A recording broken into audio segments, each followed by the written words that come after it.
ni by'ukuri mukamamana yacu turabawe kandi nta n'uwundi twokwirukira atari wewe mu bihe nk'ibi mu bihe dukoraniye hano ahantu habereye ibintu bidasanzwe ahantu hateye umubabaro ahantu hasesetse amaraso ahantu hatumye haba intuntu n'amaganya muri kino gihe nta wundi twokwirukira atari wewe. Aha ni ku musozi Gikuzi komine Vugizo mu ntara ya Makamba umugwi wo gutahoza ukuri no kunywanisha abarundi severe mu ncamake y'igifaransa uri kuzura ibisigarira by'abantu bishwe mu rwimo rw'72. Iyi nzu mubona yabaye umusaka ngo yahoze ari sentare ariko rero ngo ntiyakora nk'uko izindi sentare zisanzwe zikora. Aha ngo hahora hegeranizwa abantu maze bakikigwaho. Aha ngo babanza gutumirwa mu nama kandi ngo batumirwa mu bwoko bwose abahutu n'abatutsi mu nyuma ngo uruhigi rwaca ruhindukira bagasobanura abahutu bakaje kwabo abatutsi kwabo nk'uko babivuga ngo abahutu baca babica maze abatutsi bagasubira inyuma impundu amarembe. Naho byaruko harimo abacika ku icumu muri bo harimo Ntezuko bagira Justin hakabamwo na Sinabajije Bonaventure na Nzeyimana hamwe na Girukwigomba Ismael. Aba rero baratwiganira ingene bacitse ku icumu n'ingene bapfa babagenza. Nitwa Ntezuko bagira Justin nkaba navutse 1963 mvukira ku musozi wa Kiyazi muri komine ya Vugizo. Mu vyabaye 72 nari umwana mutoya mugabo bimwe naragiye ndabibona umwana afise imyaka 9 ivyo ashobora kubona arashobora kubibona kandi aravyibuka n'ubu. Jewe nagomba ubwa mbere ndamenyeshe yuko ikomine narayivukemwo ndayibamwo ndayikoreramwo naranayitwaye kuva 2005 gushika 2015. Aha turi rero ni hibara ryagwiriye abantu bakozi ba leta n'abandi bikorera utwabo bavuka komine ngaha bagandaguriwe ahanyene. Ibi biro inzu mubona ngaha inyuma yacu byari biro bya sentare iyo niyo babakoranirijemwo mbere yuko baca babashira ku muriro barabarasa. Aha rero hirya no hino muri ibi biti by'amapinusi hari amavoka no kuvuga huzuyeyo ibisigarira by'abantu bapfuye ico gihe. Twebwe rero igihe twaza kurongora ikomine tuhabaye gushika mu 2006 twatanguye kwakira bene gihugu tubakiriye bamwe baraza baratubwira ivyabereye ngaha ica bituma ikomine tuyimura kuko twanka kwakirira bene gihugu ahantu bamwe bacikiye ku icumu abandi aho baburiye ababo tutireka dushira ikomine ahantu ashobora guhuza abene gihugu bose bakisanzura mu kurondera ivyo bifuza ku ikomine. Ivyo byarakunze kandi turabishimira abadutwara ico gihe ntibabidufashijemwo. Aha rero ngaha hariyo ibinogo bahambyemwo abantu benshi cane. Twebwe ico gihe twari abana batubwira ngo bashika mu 300 ariko bandi baravuga ko barenga. Aha rero muri iyi komine ku mabarabara yenshi musanga hari ahantu hariho ivyo binogo rusangi byabo bantu bagenda barica hanyuma bagenda babata aho nyene. Hamwe jewe nkigenda indongo y'ikomine no ku musozi Matyazo. Aha ngaha turi ni ku musozi Gikuzi si Matyazo hani Gikuzi. Aha ngaha kujya ku musozi Matyazo hari ahantu bita ku Gasekere narabujije abantu bariko barimba bagira bahubaka inzu tuhabona ibisigarira, ariko mu nyuma mu 2016 subiyeyo kubera ntari nkirongo yikomine nasanze barahubatse, ariko hariho ikimenyetso kirahari no kuvuga yuko bibaye ngenderwa yuko dushobora kuzoja kuhabereka kugira ngo bashobore kuhabona. Twebwe rero nababwiye gutyo, jewe mubona nanje nabuze umuvyeyi ico gihe 72 mari mu bantu ba mbere bishwe barashwe, kandi ntibabiciye ngabo, babiciye ku musozi Rutegama ahantu kuri zone Igishiha. Abo bantu baciye babahamba ari abantu bashika 14 babahamba muri toilette. Ibindi twagiye turabona nuko hari ibintu byinshi byagiye byononekara mu ikomine, ibitungwa byaragiye, inka ziragenda, amatungo matari make yaragiye aranyagwa. Ivyakurikiye abantu barahunze. Jewe nagiriwe ubuntu sinahunze, nagumiye ngaha.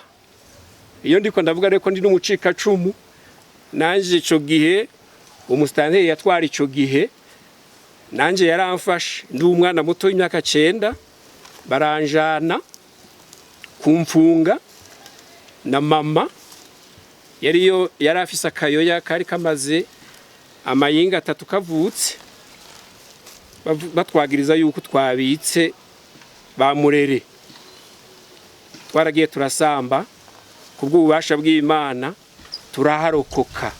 Nico gituma mvuga rejo ko ndumucika cumu, kuko narakubiswe.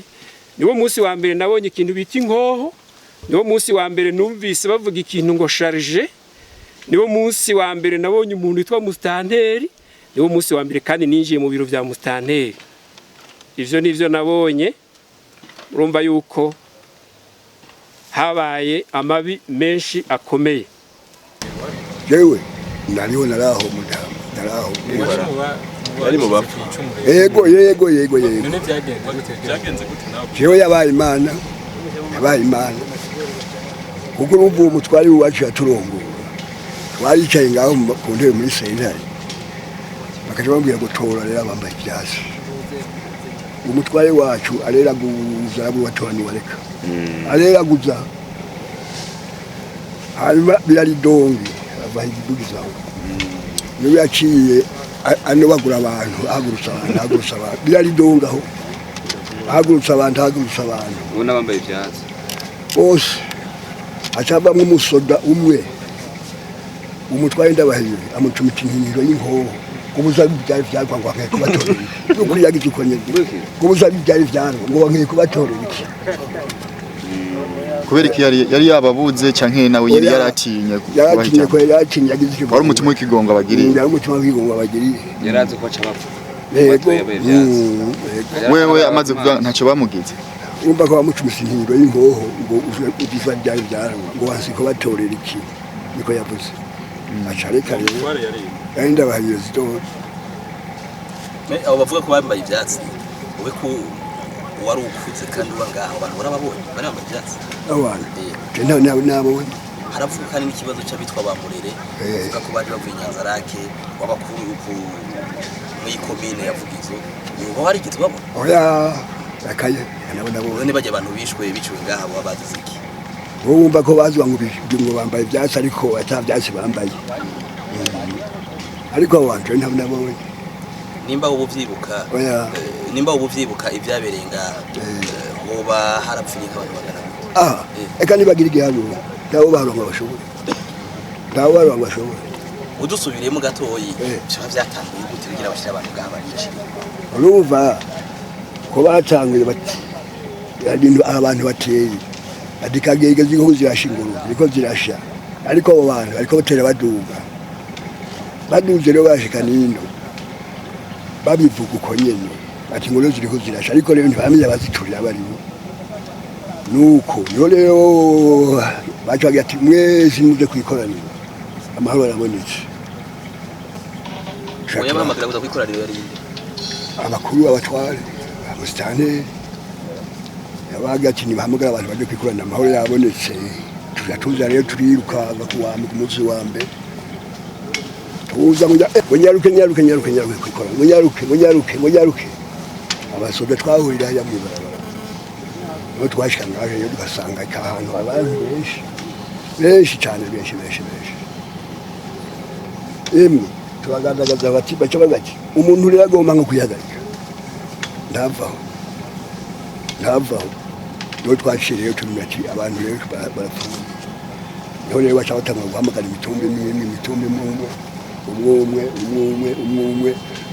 umwe bajaho no gutanga ngo baratanga ngo mbere mu kujamo binjira hakiri kare hano bari bashikiriye gahantu muzozi wa gahantu twinjira rero kwinjira mu nzu bajya dusanga ibyumba byuzuye twasohoka muri dukoma amashuku numva turarokotse twasohoka dukoma amashi none rero mu cyumba wuzuye abaraza abandi babarundaje mu rubaraza haruzura abandi baca basuka hajya mu rubaza huzuye bashuka impande y'inzu buzuye rero baheze imisozi wanyu azari mu ijoro baca bafata ngo dukora akazi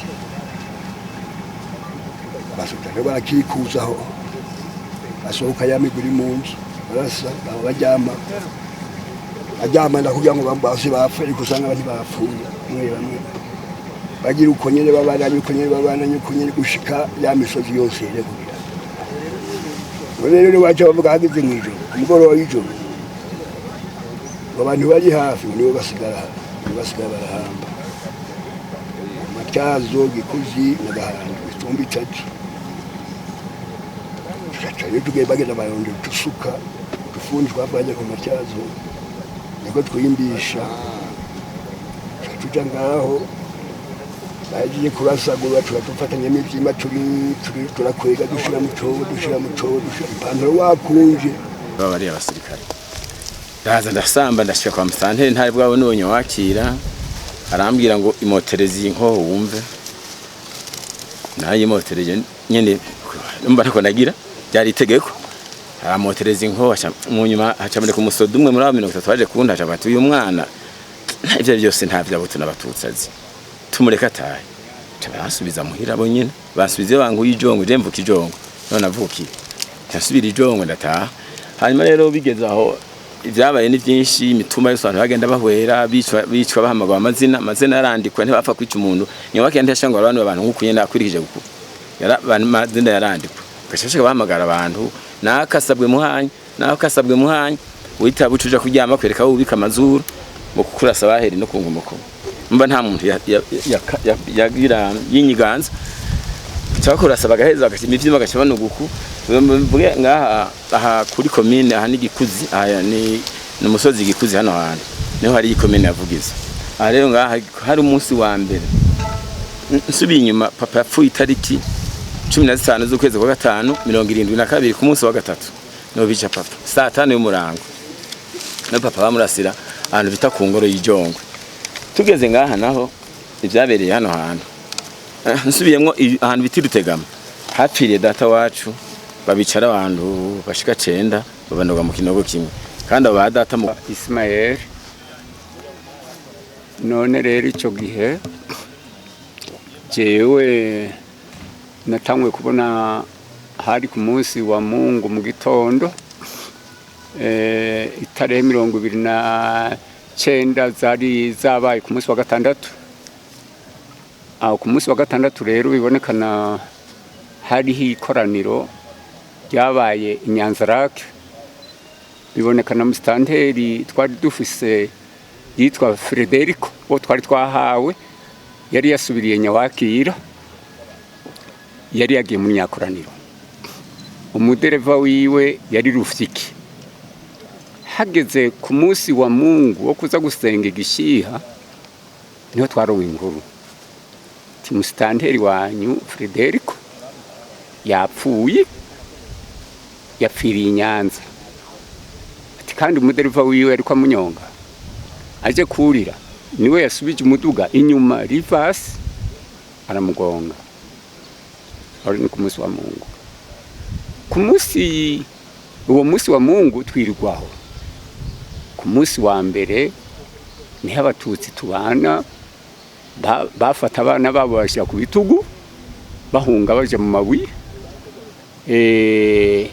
Batahiye Bururi, twebwe tumara iyinga abahutu twitwa turi twenyene, atari abagore gusa b'abatutsi hari yagiye harasigara umwe bari Bururi. Hariho abatutsi bataraza nka twebwe aho twari ku mutumba w'Ijongwe, niho umunyamabanga w'umutumba yatangura guturarika ati hari ikoraniro ku mutumba. Iryo koraniro turaryitaba, hanyuma iryo koraniro hazamwo amajambo y'abantu boba barabonye Bamurere, ariko muri uwo mwanya Bamurere ku munsi witwa wa mbere baza bamaze kuduga ino muri Vugizo, aho nabo bahiga abatutsi. Bahiza abatutsi rero harafashwe abatutsi bakeya, barimwo umuntu yitwa Marembo, harimwo n'umuntu yitwa Gwerekana. Abo uyo Marembo nise y'umwungere wa mbere Yakobo Ngenda. Uyo rero biciwe Ivugizo. Hanyuma Ivugizo rero niho hari komini muri ico gihe. Hanyuma rero niho baba mu kubaga inka y'umuntu yitwa Mbonyingingo. Iyo nka rero bahaye barayibaga, niho haza indege. Aba bariko barayibaga bari abahutu, indege ibasasigiza amasasi. Ibonekana abahutu bamwe baciye bagwaho, ibonekana nabo nyene ba Yakobo sejya Yakobo Ngenda Marembo, abo rero bo basigaye aho. Umukuru w'umugwi Severe Pierre Claver Ndayicariye ati ni ngombwa ukuri kuzoje ahabona.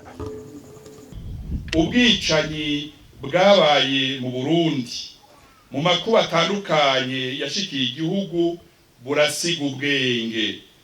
Ubwabaye hano mu mitumba igize komine Vugizo mu 1972, abacitse ku icumu ntibafise ingene babuvuga. Mu bishwe benshi barabahutu, bahamagawe mu nama y'amahoro n'ubumwe kw'ikomine, bahamagawe na musitanteri w'ico gihe akoranye n'abarongoye inzego z'umutekano. Uwo musitanteri n'ubu mu byo tuzi mu mugwi aracariho. Umugwi Severe zomwegera atubwira ivyo yibuka, ivyo yabonye n'ingene vyagenze. Ivyo kumubaza ivyo yabonye canke yibuka tubirekurirwa n'amategeko dukoresha.